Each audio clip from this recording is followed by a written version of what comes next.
We have to remember history because the number one thing that we know for certain is that history always repeats itself.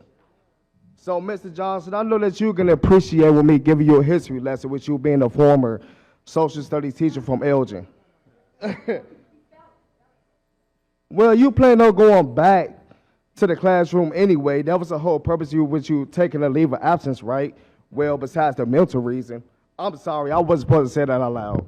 But let's go ahead and talk about history repeating itself. Let's talk about taxation. Chicago has a tax for everything. Water tax, grocery tax, tourist tax, hotel tax, bag tax, liquor tax, cigarette tax, the highest sales tax in the country by far, parking tax, surcharge of downtown parking, property lease tax, and streaming tax. The only thing that you all don't have a tax for yet is oxygen tax. And the only reason why you don't have a tax for that just yet is because you ain't figured out how to do it yet. But let me not speak too soon, because you probably might actually think it's a good idea and you're going to try to write it down. So let's go ahead and talk about, let's not forget about the good old sugar tax. Y'all remember y'all used to back in 2016 and you go to your favorite grocery store and you buy your favorite 24 pack of pop?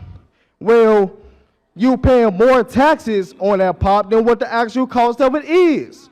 What you didn't know is that your buddy Brandon Johnson voted for that sugar tax. So it's not a surprise that he wants to pour a $40 million line of credit and put the city in even more debt than what we already are with the $1.2 billion deficit. But it's your fault that because you gave half the money to illegals.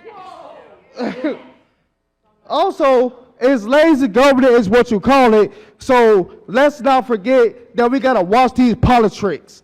And I was at that Board of Czar meeting, and Tom Homan said out of his mouth that it is illegal to harbor and conceal illegal aliens. So like I told you before, that you ain't gonna blink, well, we ain't gonna flinch either.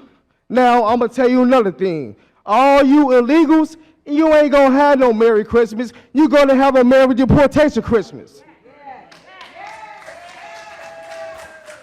Thank you very much for your comments.